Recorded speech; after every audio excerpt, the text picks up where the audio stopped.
Hi friends, சங்கீதம் 9வது அதிகாரம். முதுலபேன் வாத்தியத்தில் வாசிக்க ராகத்தலைவனுக்கு ஒப்புவிக்கப்பட்ட தாவீதின் சங்கீதம். கர்த்தாவே, என் முழு இருதயத்தோடும் உம்மை துதிப்பேன்.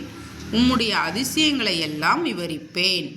உம்மில் மகிழ்ந்து களி கூறுவேன். உன்னதமானவரே, உமது நாமத்தை கீர்த்தனம் பண்ணுவேன். என் சத்துருக்கள் பின்னாக திரும்பும்போது உமது சமூகத்தில் அவர்கள் இடருண்டு அழிந்து போவார்கள். நீர் என் நியாயத்தையும் என் வழக்கையும் தீர்த்து நீதியுள்ள நியாயாதிபதியாய் சிங்காசனத்தின் மேல் வீற்றிருக்கிறீர். ஜாதிகளை கடிந்து கொண்டு துன்மார்க்கரை அழித்து அவர்கள் நாமத்தை என்றைக்கும் இல்லாதபடி குலைத்து போட்டீர். சத்துருக்கள் என்றைக்கும் பாழாக்கப்பட்டார்கள். அவர்கள் பட்டணங்களை நிர்மூலமாக்கினீர். அவர்கள் பேரும் அவர்களோடு கூட ஒளிந்து போயிற்று. கர்த்தரோ என்றைக்கும் இருப்பார். தம்முடைய சிங்காசனத்தை நியாய தீர்ப்புக்கு ஆயத்தம் பண்ணினார். அவர் பூச்சக்கரத்தை நீதியாய் நியாயந்தீர்த்து சகல ஜனங்களுக்கும் செம்மையாய் நீதி செய்வார். சிறுமைப்பட்டவனுக்கு கர்த்தர் அடைக்கலமானவர். நெருக்கப்படுகிற காலங்களில் அவரே தஞ்சமானவர். கர்த்தாவே, உம்மை தேடுகிறவர்களை நீர் கைவிடுகிறதில்லை. ஆதலால் உமது நாமத்தை அறிந்தவர்கள் உம்மை நம்பி இருப்பார்கள்.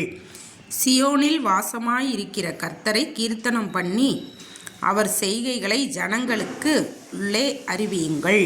இரத்த பலிகளை குறித்து அவர் விசாரணை செய்யும் போது அவைகளை நினைக்கிறார். சிறுமைப்பட்டவனுடைய கூப்பிடுதலை மறவார். மரண வாசல்களில் இருந்து என்னை தூக்கிவிடுகிற கர்த்தாவே, நான் உம்முடைய துதிகளை எல்லாம் சியோன் குமாரத்தியின் வாசல்களில் விவரித்து உம்முடைய இரட்சிப்பினால் கலிகூறும்படிக்கு தேவரீர் எனக்கு இறங்கி என்னை பகைக்கிறவர்களால் எனக்கு வரும் துன்பத்தை நோக்கி பாரும். ஜாதிகள் தாங்கள் வெட்டின குழியில் தாங்களே விழுந்தார்கள்.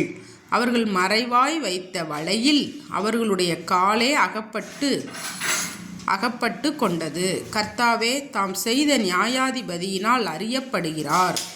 துன்மார்க்கன் தன் கைகளின் செய்கைகளிலே சிக்கிக் கொண்டான். துன்மார்க்கரும் தேவனை மறக்கிற எல்லா ஜாதிகளும் நகரத்திலே தள்ளப்படுவார்கள். எளியவன் என்றைக்கும் மறக்கப்படுவதில்லை.